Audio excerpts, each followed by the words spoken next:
अस्सलाम वालेकुम dear student. आज हमने डिस्कस करना है लेसन नंबर 17। पिछले लेक्चर में सारा कुछ डिस्कस किया, कुछ एक आधा है जो अगर नहीं पढ़ा क्योंकि वो पढ़ते भी तो टाइम लगता। तो अगर आपको लगता है कोई ऐसा टॉपिक है जो आपको दोबारा अंडरस्टैंड करना चाहिए, मुझे बताना चाहिए, तो आपने कमेंट में बता देना, तो उस पर वीडियो बन जाएगी। ठीक है, आगे देखें। Lesson number 17, individual education plan IEP। ठीक है, ये अपने से याद कर लेना, इंडिविजुअल एजुकेशन प्लान। देखिए ऐसा प्लान, लेसन प्लान तो सबके लिए होता है, लेकिन इंडिविजुअल एजुकेशन प्लान है कि आपको पता है क्लास में 30 या 50 जितने भी स्टूडेंट हो, उनमें से कुछ इंडिविजुअल को स्पेशल नीड की ज़रूरत होती है, स्पेशल उनकी ध्यान की ज़रूरत होती है, तो उनके लिए अलग से प्लान किया जाता है, क्योंकि सारी क्लास के बच्चे एक तरह परफॉर्म नहीं करते, वो एक तरह नहीं पढ़ते। ठीक है, तो individual education plan are those which are made according to the needs of the individual. ठीक है, अब ये कह सकते हैं कि IPP बेसिकली क्या है, लेसन प्लान का एक्सटेंडेड एडेप्टेशन है। ठीक है, फोकस क्या है, the focus in IPP will be on the need of the learners. इसमें ये नहीं कि पढ़ाना क्या, इसमें हमने लर्नर्स जो पढ़ने वाले हैं उन पर ध्यान देना है। बीइंग अ टीचर, हमें लेसन प्लान को जो है बनाना है, ये देखते हुए उन लोगों के लिए भी जो विजुअल या जिनको कोई प्रॉब्लम है, जैसे सुनने में प्रॉब्लम है, कोई देखने में प्रॉब्लम है, उनके लिए स्पेशली प्लान करना है एजुकेशनल प्लान। तो ये होता है IPE। आगे देखें, डिफ्रेंशिएटेड इंस्ट्रक्शन। इंस्ट्रक्शन जो कि केटरिंग वेरियस लर्निंग स्टाइल और वेरियस लर्निंग नीड्स को देखती है, उसे कहते हैं डिफरेंशिएटेड इंस्ट्रक्शन।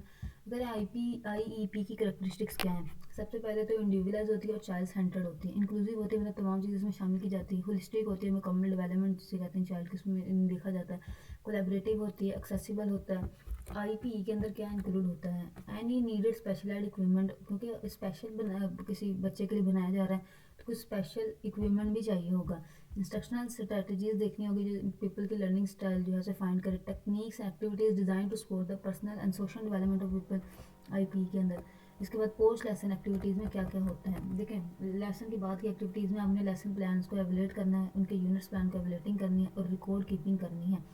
जो आपकी एवलेशन होगी वो ओरल नहीं बतानी, आपने रिटर्न फॉर्म में रखनी है। ठीक है, आगे देखिए, तो कह रहे जब हम स्टूडेंट को एवलेट करते हैं, मतलब पढ़ाने के बाद देखते हैं, तो हम उसमें क्या क्या क्वेश्चन होते हैं, हम देखते हैं कि हमारे स्टूडेंट ने क्या लर्न किया, उसने क्या लर्न नहीं किया, उसने किस चीज़ को इंटरेस्टिंग पाया और कौन सी चीज़ उसको डिफ़िकल्ट लगी, और what evidence do I have for this findings, और चिल्ड्रन फ्यूचर में क्या लर्न करेंगे। ये स्टूडेंट की लर्निंग को एवेलुएट करते हुए ये कुछ क्वेश्चंस किए जाते हैं। ठीक है, ध्यान में रखे जाते हैं, क्वेश्चन खुद से किए जाते हैं। ठीक है, इसके बाद देखें, करें एवोल्यूशन का मतलब होता है जजमेंट करना। Teacher could not give judgement unless she doesn't have evidence. ठीक हो गया, अब टीचर ने अपने आप को एवलेट करना है तो वो कौन सा क्वेश्चन करेगी कि वो उसने अपने ऑब्जेक्टिव अचीव कर लिया, उसने लेसन बिल्ड कर लिया स्टूडेंट के रिस्पॉन्स पर, उसने अच्छे से कम्युनिकेट किया स्टूडेंट से, उसने इक्वल लर्निंग अपॉर्चुनिटीज दी तमाम स्टूडेंट को। टीचर के एवलेशन में बता रही है। ठीक है, कि उसने अपने आप को एवलेट करने के लिए कौन से क्वेश्चन करने हैं, कि उसने आई कंटेक्ट अच्छा रखा। देखा, आई कंटेक्ट बहुत ज़रूरी होता है हर स्टूडेंट की तरफ। ठीक है, did I give feedback to, मतलब जो स्टूडेंट आपसे,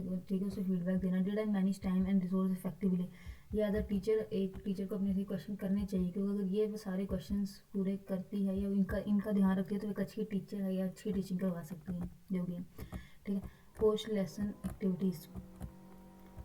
नोट्स रखने के पर्पज़ क्या है, ये MCQ भी आएगा। नोट्स रखने के पर्पज़ है कि एक तो हम टीचर का रिकॉर्ड रखना चाहते हैं, to plan for future, to learn from experience, to communicate with the principal, to write research report. ठीक है, आगे action research very effective research है टीचर के लिए, क्योंकि इसका मतलब होता है इंप्रूवमेंट करना। ठीक है, अब लेसन प्लानिंग पे बहुत रिसर्च हुई, तो कुछ रिसर्चर है, lesson planning is very important but it has been extensively research. मतलब टीचर जो है variety of lesson plan format बना सकते हैं। Planning serve as a guide to action, the best teachers apply planning flexibly. ये research है। ठीक है, कंपोनेंट्स क्या है लेसन प्लान के, पहले भी पढ़े थे, ये सारे सिर्फ कंपोनेंट्स ही लिखे हुए लेसन प्लान के। इसमें ग्रेड लेवल आ जाता है, किस लेवल के लिए कर रहे हैं, topic, instructional aim, instructional objective. ठीक है, इंस्ट्रक्शनल एम जो होते हैं वो ब्रॉड होते हैं, इंस्ट्रक्शनल ऑब्जेक्टिव जो होते हैं वो नैरो होते हैं। ठीक है, which you have to achieve during a particular time span. ठीक है, the statement of instructional objective जो होती है हमेशा कहाँ से स्टार्ट होती है कि हम एंड ऑफ द लेसन ये student will be able to, ये इंस्ट्रक्शनल ऑब्जेक्टिव की स्टेटमेंट MCQ आ सकता है, कहाँ से स्टार्ट होती है, by the end of the lesson the student will be able to, इस तरह लिखा होता है जब इंस्ट्रक्शनल ऑब्जेक्टिव की बात होती है। इसमें रेशनल है, lesson content, instructional procedure, assessment, resource needed, teaching notes, ये सारे किसमें आ जाते हैं, लेसन प्लान के कंपोनेंट्स में आ जाते हैं। इसके अलावा अगर आपका कोई क्वेश्चन हो तो आप कमेंट कर दीजिएगा। वीडियो पसंद आई है तो लाइक करें, शेयर एंड सब्सक्राइब। अपना ख्याल रखिएगा। अल्लाह हाफिज़।